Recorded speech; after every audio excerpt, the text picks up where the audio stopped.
નમસ્કાર ખેડૂત મિત્રો, ખેડૂત પ્રયાસ ચેનલમાં આપનું સ્વાગત છે। આજે તારીખ 1 માર્ચ 2023 રાત્રિના મહત્વના હવામાન સમાચાર। ચેનલમાં નવા હો તો સબસ્ક્રાઇબ કરી લેજો। દિલ્હી એનસીઆરનું બદલાયેલું હવામાન, કેટલાક રાજ્યોમાં જોરદાર પવન સાથે ઝરમર વરસાદ। ફેબ્રુઆરી મહિનામાં મે જૂન જેવી ગરમી પડી રહી છે। છેલ્લા કેટલાક દિવસોથી ભારતના ઘણા રાજ્યોમાં તાપમાને તમામ રેકોર્ડ તોડી નાખ્યા છે।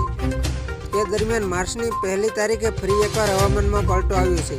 દેશની રાજધાની દિલ્હી એનસીઆરમાં ગત રાત્રિથી જ તેજ પવન સાથે ઝરમર વરસાદ પડી રહ્યો છે। સવારથી ઠંડા પવનો ઘટાડાઈ રહ્યા છે। હવામાન વિભાગના જણાવ્યા અનુસાર આગામી કેટલાક કલાકોમાં દિલ્હી એનસીઆરની આસપાસના વિસ્તારોમાં હળવાથી મધ્યમ વરસાદની સંભાવના છે।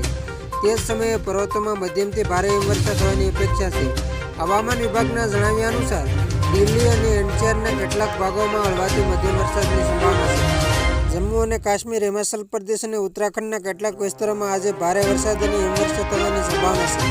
હવામાન વિભાગે ઉત્તરાખંડના હિમવર્ષાને લઈને યલો એલર્ટ જાહેર કર્યું છે।